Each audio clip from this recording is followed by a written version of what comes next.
the past 2 seasons of Fearless, we've explored the experiences and convictions that shape leaders. This season, we turn our attention to Africa. Across the continent and its diaspora, rich traditions of leadership, community, and belonging have shaped how people live, lead, and relate to one another. What might Ubuntu, Sankofa, Omoluabi, and other African philosophies offer a world searching for new ways to lead, connect, and flourish? Together with leaders, thinkers, and practitioners from Africa and its diaspora, we'll explore ideas of leadership, identity, belonging, and Pan-Africanism through personal stories, lived experience, and thoughtful reflection. My hope is that these conversations will broaden how we think about leadership and reveal the enduring wisdom Africa offers the world. I'm Udwa Kamimo, and this is Fearless. Welcome to Season 3.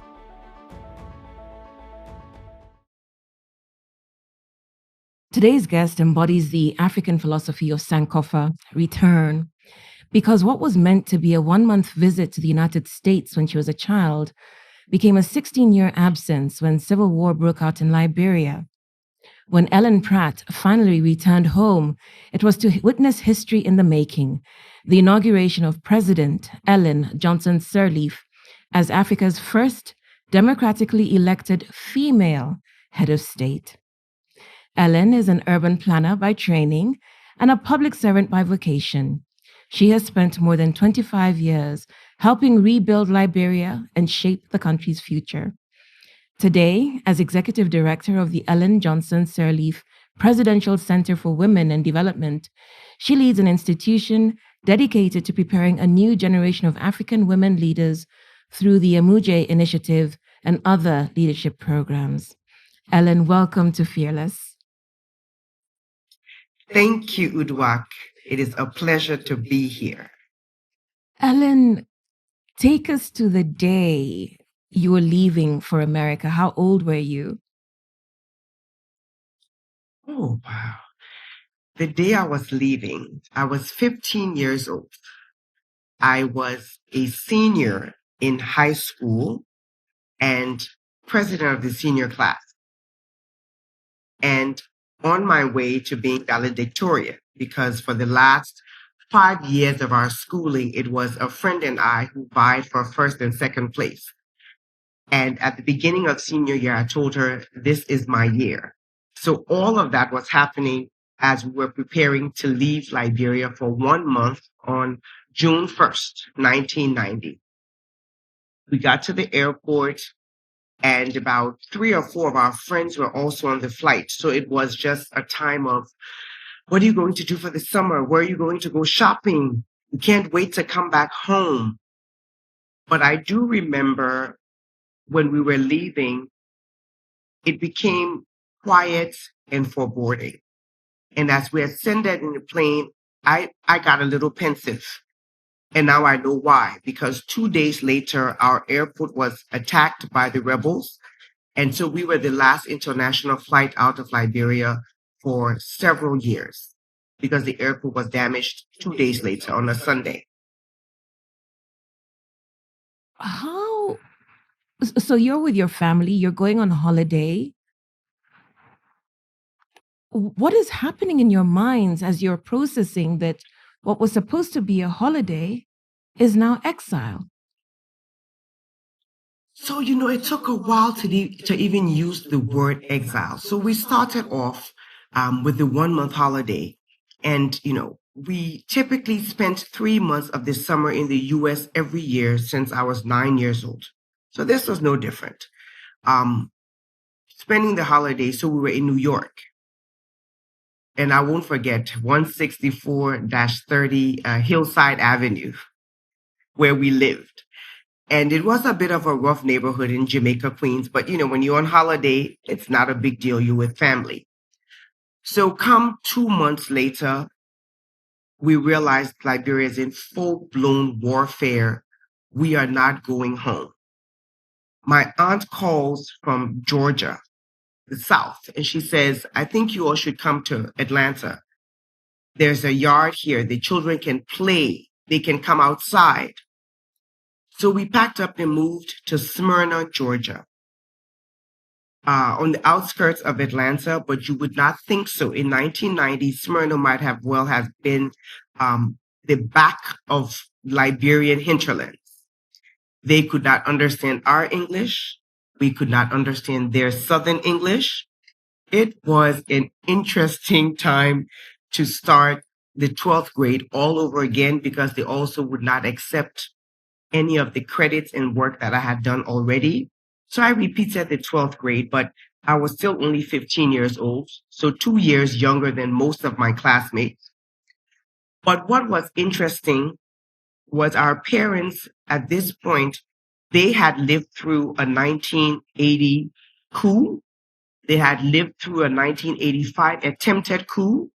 So in 1990, when this war came, they understood what we didn't, that this might be a bit more serious. So about 7 or 8 families made the deliberate plan to move in neighborhoods together so that these group of children from Liberia who had a strong accent, would not be understood, could at least be together in the same school. So I have friends from 1990. We did not know each other before, but our parents knew each other. And we ended up spending these next formative years as the Liberian Pact in Smyrna, Georgia. How did that experience affect your understanding of home? I think in a very short time, I realized we needed to adapt because what we knew as home was likely not to be home for a while. But then I also reflected on the fact that, okay, we may be here involuntarily, but this is not new. My parents and most of their peers schooled outside of Liberia for college, but always went back home. So in the back of my mind, I'm like, okay, this is a diversion, but I'll be here for the next few years. If I'm not going home anyway, because now it's time for university, but my plan was always be prepared to go back home. Be prepared with the career that you choose. Be prepared with the lifestyle that you have, the partnership that you have. So all of that reflected at this point, 15, almost 16, I started to make some of those big life decisions. So home was not going to be home for a while, but we're prepared to go back.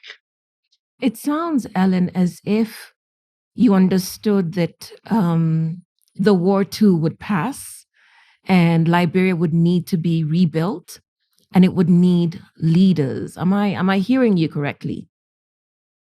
You are. And I don't even know if I put that much thought into it, but I think the immediate thing for me was I'm not going home right now, but I want to go home at some point and I want to help rebuild.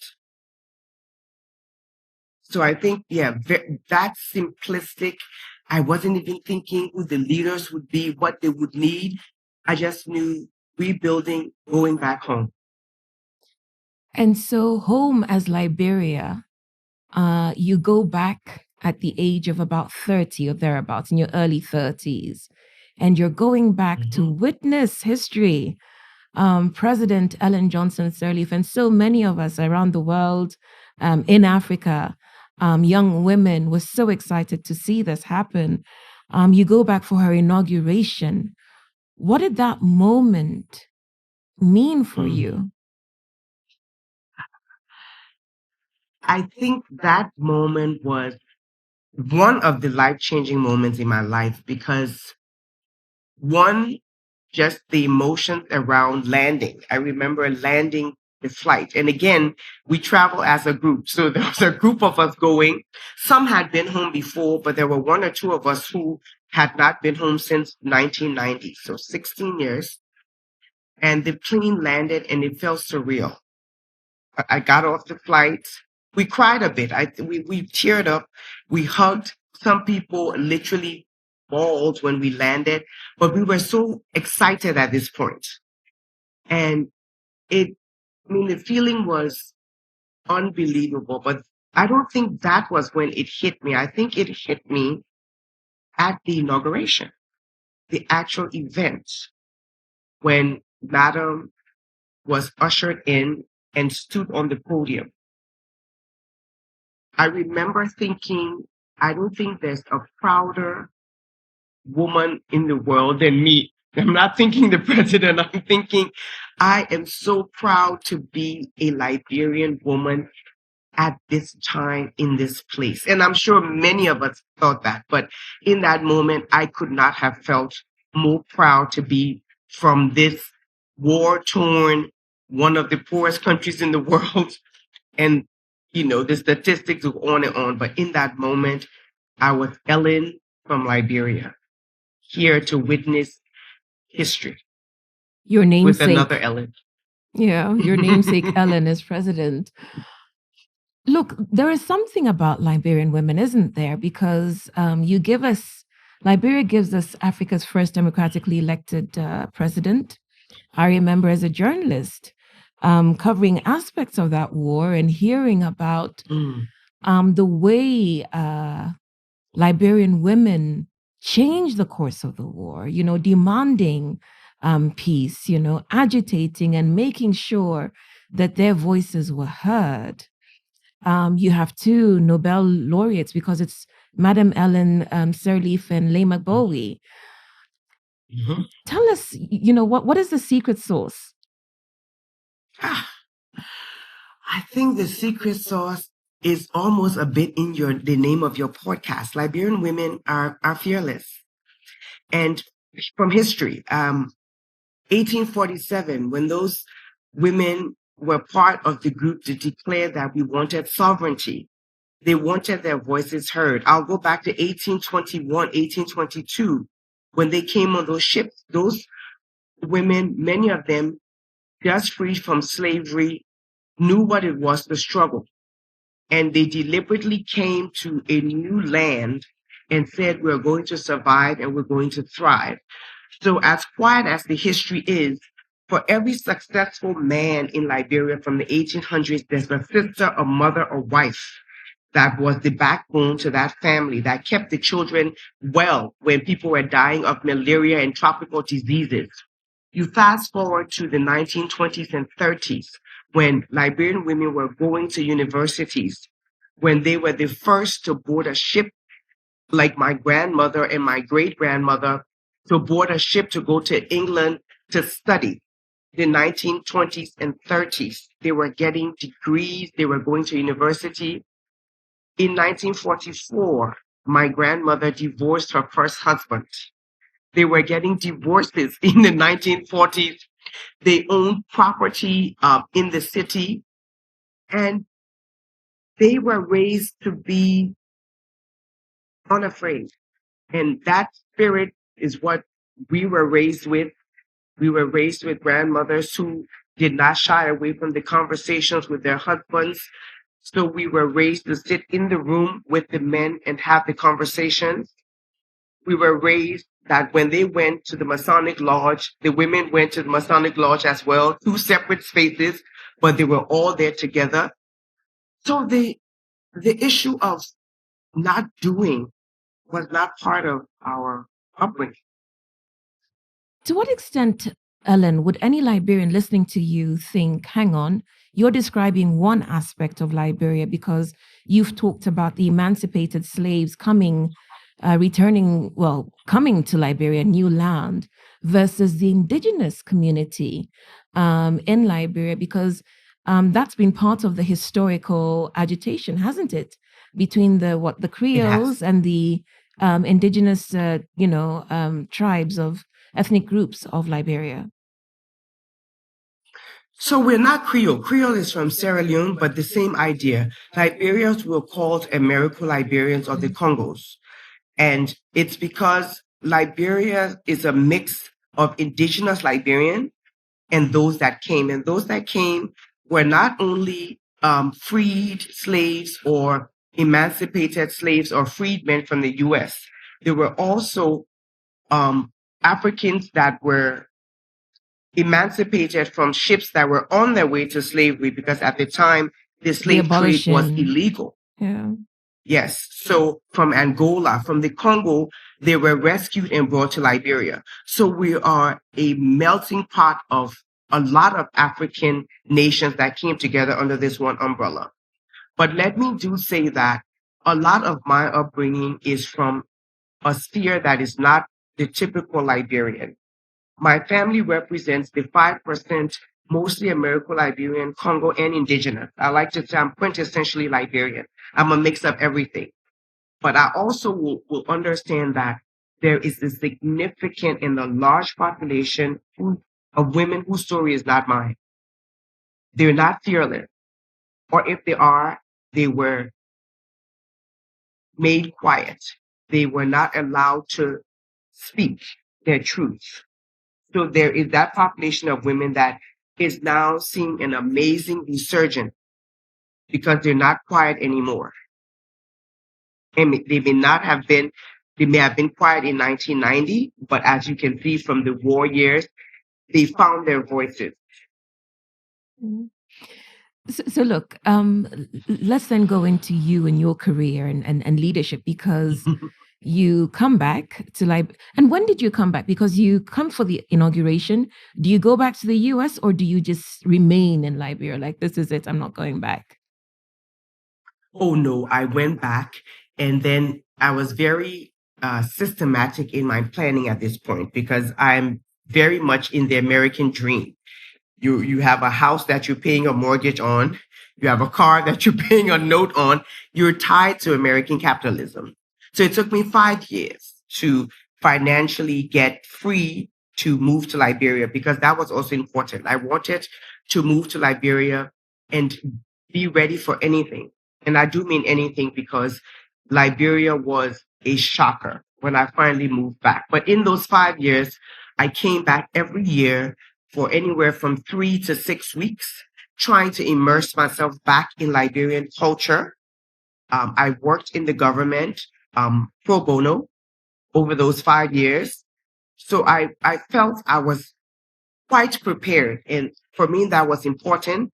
And looking back on it, it was essential, because with the exuberance and fervor that so many people came back with, they returned to the US, because Liberia is a tough place to be. And I had a soft landing because of 5 years of gradually immersing myself back in Liberian culture. So I finally moved back to Liberia permanently 2011. So So this marks 15 years. 15 years back. So look, you've worked in local government, national government, urban planning, and now leadership development. You've been a minister and a deputy minister twice.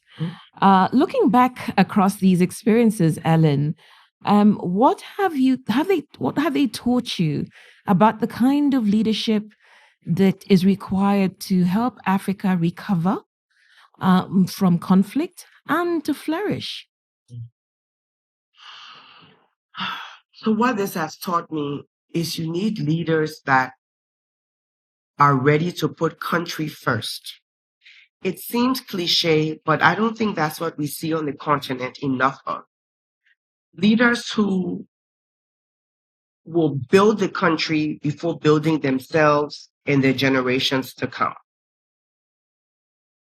Leaders who see the future of children as being essential to the future of your nation. And, at the core of it, I think we see, or what I see as successful leaders, are people who are ready to give it all back to Liberia. And it's been hard to find that leader. What's been hard about being back in Liberia, given that you were well ensconced in the American dream? I think some of the hardest parts about being back in Liberia is the patriarchy that has resurfaced, and has resurfaced with a vengeance. I find that I'm defending who I am and what I'm able to do so much more than I thought I would. Knowing the history of our nation and the strength of its women, and former President Sirleaf, who served for 12 years, I think Liberians felt women had done what they needed to do in the 12 years Madam was president. So Madam is no longer president. Go back to where you were sentiment. So I think that one of the hardest things that I've been fighting to be where I am, and it should not be this hard. I think one of the other challenges has been how hard you work here, because of all of the challenges that we've had, the capacity is just hard to find. And you look at it, and it's not just educational. Imagine 3 generations of stunted nutrition that affects your brain, your productivity. So you've got people who just have never eaten well. They don't have a good educational system. It's a recipe for underperforming. So for a long time, I was very harsh and critical, and now I'm trying to be more empathetic and understand, but it's a tough place to be. And I tell people I've worked harder in these 15 years than I did my 21 years in the US, because you're doing 5 jobs at one time. It's been quite a journey for you being back in Liberia, coming back with expectations from the US and having to adjust to the realities on the ground, as we say in Kenya. But take us to your current role as the executive director of the Ellen Johnson Sirleaf Center, which evokes American presidential centers. What was the vision for this? What were you trying to do? What was Madam Ellen trying to do with this center? So I'll respond from, I guess, 2 perspectives. The first one will be as a Liberian woman who was here at the, I guess, inauguration of the center, without knowing too much about the inner workings, but understanding that Madam post-presidency wanted to do something for Liberian women. And in 2018, when she won the Mo Ibrahim Prize, she decided to dedicate that funding to starting a center. So fast forward to, 4 or 5 years later, I'm in government. Madam is no longer president, but now we're in this post-presidency where we are drawing closer to Madam. And for mentorship, there's a group of young men and women who spend time around the president. So then I'm hearing on the fringes more and more about this center. And important because you really don't really know what this center is really doing in Liberia, but you know there is a center.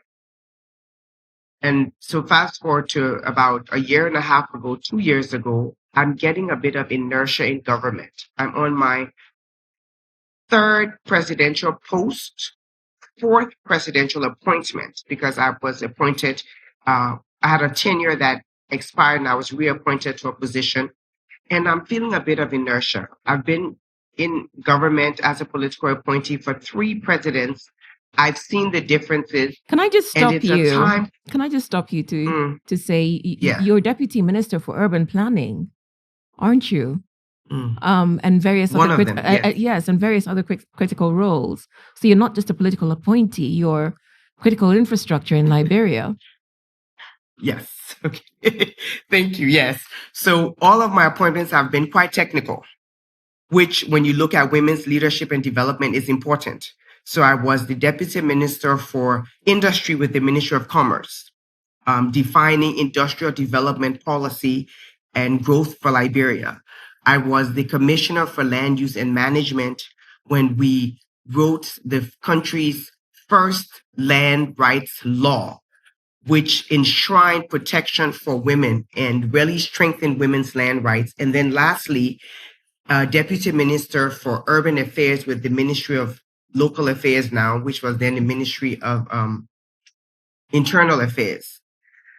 So high profile technical positions, but a bit of inertia because if you've ever been to Liberia, you realize we're not doing a really good job at urban planning or development. So being in this role for all this time and really not seeing the impact of what you want, I felt it was time for something different. And the opportunity came to apply for the position of executive director. I reflected on when the center first started, and it was a colleague from Rwanda. She said, "Why don't you apply for this position?" This was 6 years ago. And I said, "I don't want to be the executive director of Madam's Presidential Center. I'm a deputy minister." And she's like, "Ellen, this role has your name written all over it." Well, it took me 6 years to realize that the role had my name written all over it because it's been an amazing departure from what I know to do as a professional. Now, let me say that my non-professional work has always been in the women's leadership and development space.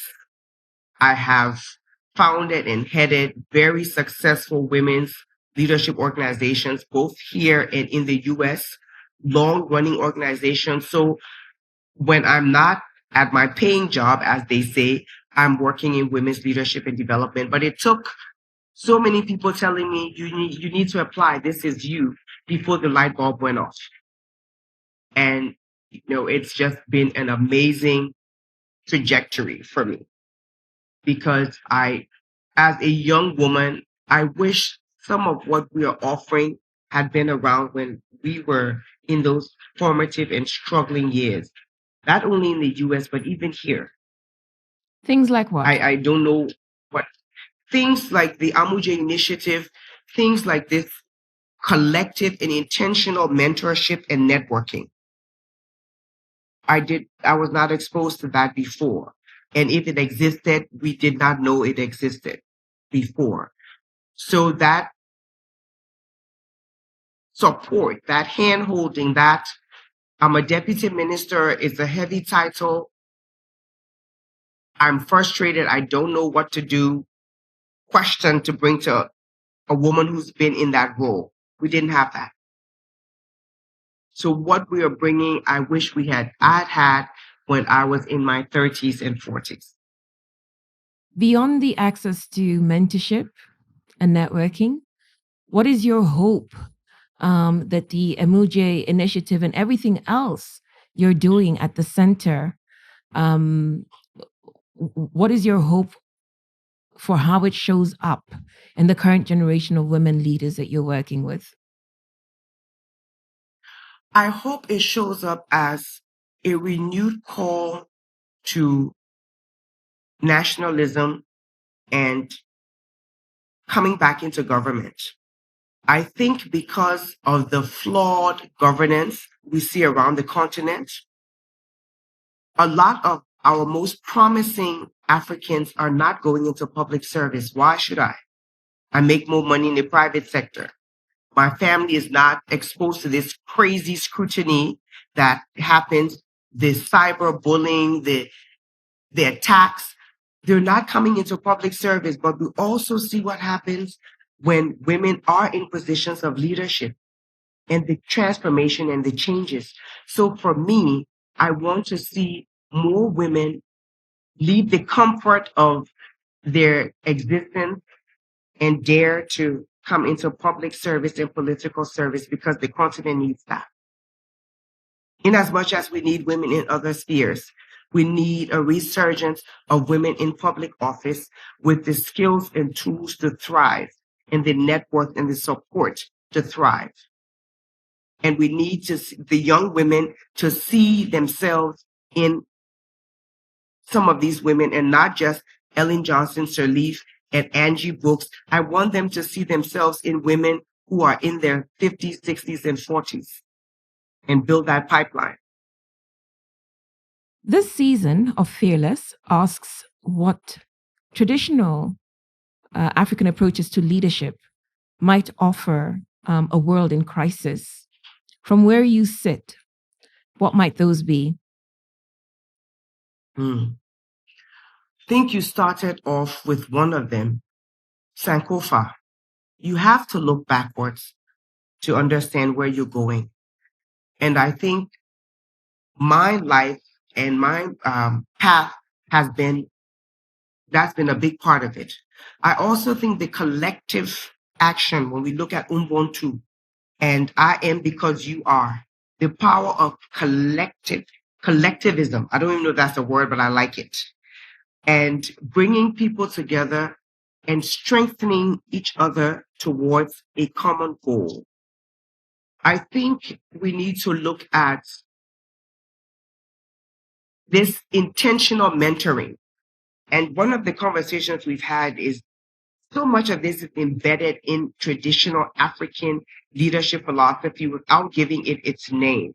So this intentional mentoring, which is what we do with the next generation, where you're now being mentored by an Amuje leader, where Amuje, you're being mentored by Madam President, other female presidents, other women who have reached to this pinnacle of their careers.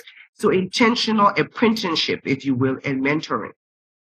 And I think in this world of global crisis and change and questions, we may need to go back a bit to what worked in Africa before and start to be more vocal about calling them what they are and embedding them intentionally in what we do, not as an afterthought and you say, oh, that is what I'm doing. No, intentionally call it by its name, Africanize it, celebrate the Africanism of your leadership philosophy,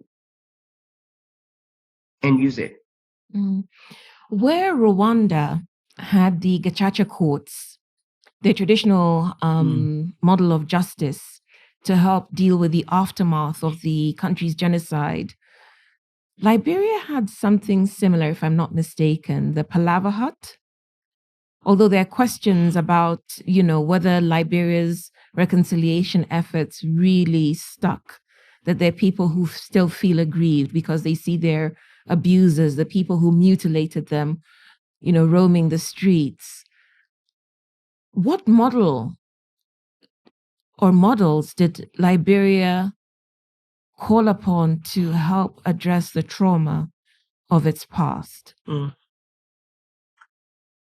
So I think it's important to know that Liberia never really acknowledged the atrocities. Even though there was a truth and Unlike Rwanda. reconciliation, even though there was a truth and reconciliation process. Yes, that truth and reconciliation process, many will tell you they don't feel it was fair, it was intentional, it was authentic. And you hear the tapes and you hear the stories, and it could have been, but it was not. Why was it not? Because you have a truth and reconciliation process, but you've not really said the truth about what happens, nor have you said we are going to punish the accusers. Sierra Leone, next door to Liberia, same time frame, one of the first things they did was ban any warlord from running for public office, intentionally saying, we know what you did, and you will no longer be celebrated. Liberia, several of our legislators, lawmakers, ex-rebels, not saying don't forgive, but we don't forget. And as part of that, there's some repercussions. In my opinion, there should have been a deliberate recognition of what happened and a mitigation, address it. So yes, as an aggrieved Liberian, I see that one of the most powerful lawmakers killed hundreds of thousands of people. How do I feel? That the truth and reconciliation did not work for me or my family. So no, I think we failed in that aspect. So that's interesting because as we speak, you have a former President, Charles Taylor, in court at The Hague. And I remember an election, and I was still working for the BBC, I believe. And the refrain was, he killed my mama, he killed my papa, but I'll vote for him. Mm-hmm. Is that a function of Liberia's system? Is it a function of the people? Because this is what the people are saying, and we've heard that in multiple arenas where there's been conflict. That yes, this person, did all this, horrible stuff, but he's the best person. If we don't want any more trouble, we might as well just let this person have this seat. There you go. If we don't want any more trouble. When I came back, I too heard the saying and the singing, and I said, you've got to be kidding me. But then people tell you, you were not here for the war. So if this man doesn't win again, we're dead. So do we want to be alive with a Charles Taylor, or do we want to take our chances with somebody else and he blows this country up? So it took me years to really realize what that song was about. And it was intense fear that was singing. Repression that was singing, and years of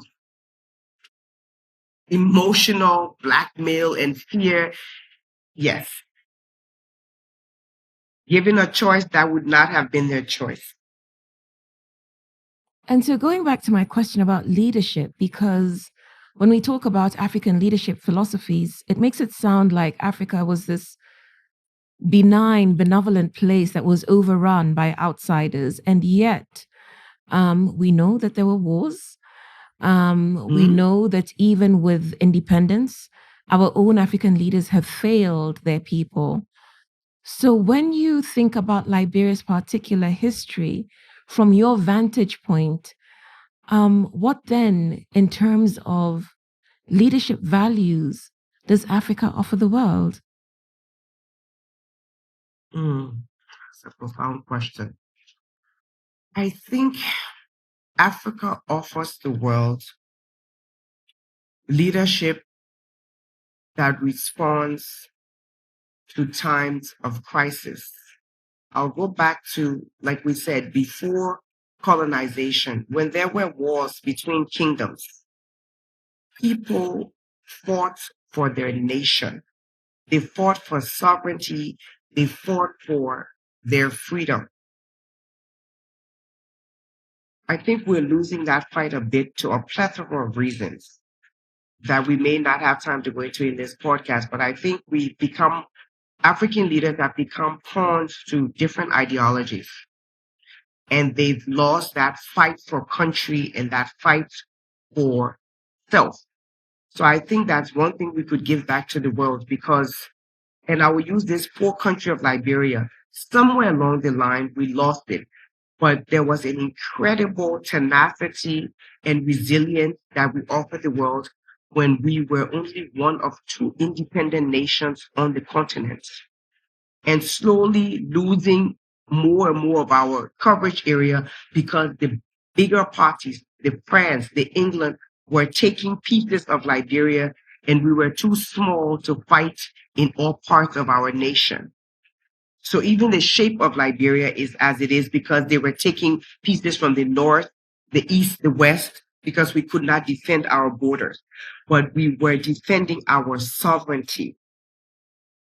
There were many times when Liberia could have thrown in the towel and said, we'll just be colonized. We can't do it. There were times when we had no international backing. We could get no funding from outside of the country to build our infrastructure. So what we offered to the world then and to Africa then was a resilience and a strength and resolve. This is the same Liberia that harbored Namibians when they were being persecuted, that harbored Angolians when they were fighting for resilience. So somewhere along the line, we lost that fight. But that spirit was there that kept us free and sovereign from 1847.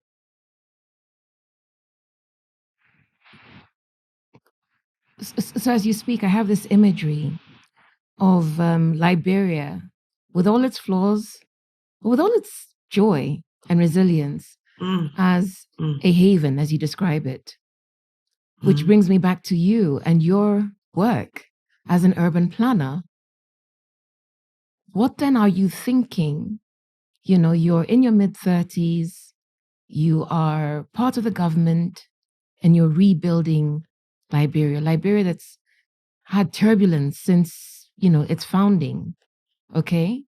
What are you thinking in terms of how people live, in terms of restoring dignity to Liberians, in terms of ensuring that the war, the fear never returns? So I don't even know if I don't know if I was even that broad in my thinking. I think I started off saying it was very simplistic, Udwa. And it was simply that I wanted to come back to a Liberia and give the opportunity for my child to grow up in a Liberia like the one I grew up in. Literally, that was how it started. I grew up in a safe Liberia, a Liberia where systems and processes worked, where children had some of the best education on the continent. I wanted that opportunity for my child and for the children of my friends. It was that simple. And then it manifested itself into what does that mean? That means safer communities as an urban planner. That means the dignity of housing. And how do we look at housing policy to house the unhoused, to house people who live on less than $1 a day in dignity? It looked at how do we mitigate the spread of infectious diseases by having clean water and sanitation. But it started from a basic, I want the Liberia that we had before. Nothing more, nothing less. And what's been your biggest lesson from your experiences of helping rebuild Liberia? That if you do not rebuild the mindset of the people, you're not going to rebuild.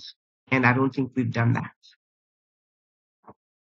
The people first. That's been my biggest lesson. What do you need to rebuild the mindset of the people?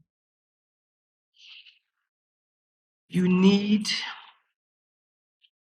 one to recognize what has happened, recognize what it has done to the people of Liberia, and be intentional in addressing and supporting the needs of the Liberian people. And I'm talking bigger than everyone's immediate need is money, financial help. No, be intentional about going beyond the money and the finances and helping people to feel a part of this nation, Liberia, that whatever your contribution can be, it could be valuable. Helping people to feel a part of your nation building and not just a mistake in the process. You came from the interior, you're in the city, you don't have any skills. What are you doing here? Go back. No one's going back to the interior. 80% of the population left to move to urban areas when the war started. Let's be realistic. Like Monrovia and urban cities need to be a place for all. And we need to be intentional about including and being inclusive in how people live, interact, and work where they are. Recognizing the mindset of the people and supporting that. I think we fell short. I fell short. There's a lot in that response because I'm hearing addressing the psychosocial trauma of what's happened. I'm also hearing fostering a sense of belonging because not everyone is invested in the Liberia that exists today. And unfortunately, we hear the same, whether it's South Africa at the moment, chasing out other Africans, whether it's, Somalia, Sierra Leone, and actually I became a journalist because of what was going on in Africa. Sierra Leone, Liberia, Somalia, Rwanda, all on fire at the same time, and thinking there's more to Africa than what's going on at the moment. And so coming back to leadership, then what has been your greatest lesson from running the Ellen Johnson Presidential Center for Women in Development? I think the greatest lesson, and mind you, I've been here for 1 year, but in this 1 year, I think the greatest lesson has been being inclusive. And I say that because when I came to this position, like I told you earlier, I didn't even know what the EGS Center did in Liberia. We knew about Amuje and the Pan-African and the continental reach it had, but the average Liberian could not tell you anything about the center here. So being intentional about what the center can do for the place where the legacy was born, where the grit was established, where the resilience was built. So for me, this lesson has been intentional about the inclusion of the Liberian women in what the center does and how the center responds You will and how the center is relevant in Liberia. you will know, and of course, you're also making the point that the Amuje Fellowship takes in women leaders from all over Africa. But you will also know this saying, first and only, and lonely only, right? Referring to people who are the first. And as you were describing, now that Madam Ellen has been president, women, you've had your chance now, it'll be another 50 years before we see another, Liberian female president. Or that now that we've had one woman president, history has been made, can we go back to the way things were? How do you ensure that you go beyond, the first to sustaining the pipeline of women who are leading at all levels? You do that by, one, creating this supportive network. Madam has always said that one of the reasons she started the center was because she did not want other women to go through what she went through, not only to become president, but to remain president. It was lonely. It was hard. She did not want other women to go through that.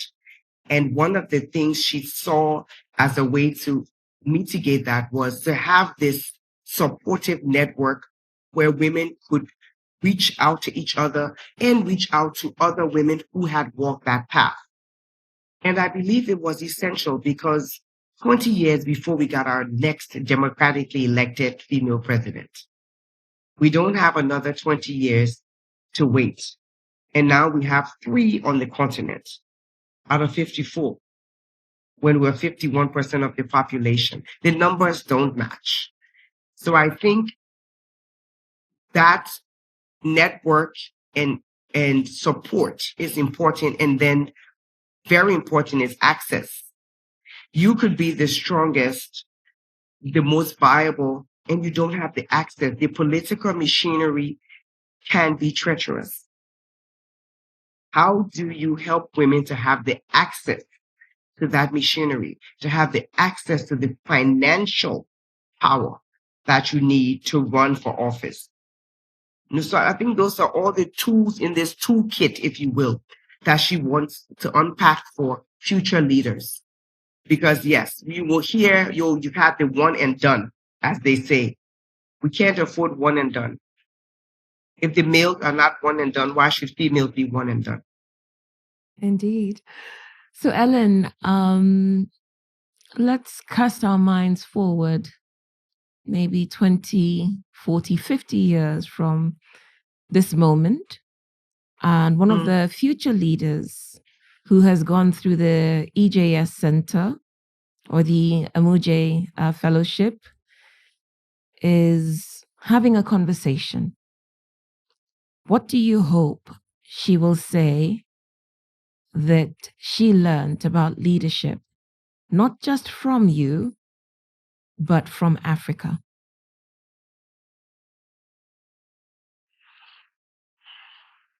40, 50 years. What did she learn about leadership? Leaders cannot thrive in a vacuum. Leadership cannot be held to oneself. A good leader is only happy when there are other good leaders around, within, and ahead. Good leadership inspires others to follow your footsteps. The hard, the not so hard, the easy, the not so easy. But good leadership is about making sure there are others who are right there with you. That is quite profound. And that is where we will end our conversation today, Ellen. Mm. Thank you so very much for your time and for your willingness to have this conversation with us. Thank you, Ellen Pratt. I'm Udo Akamimo, and this is Fearless.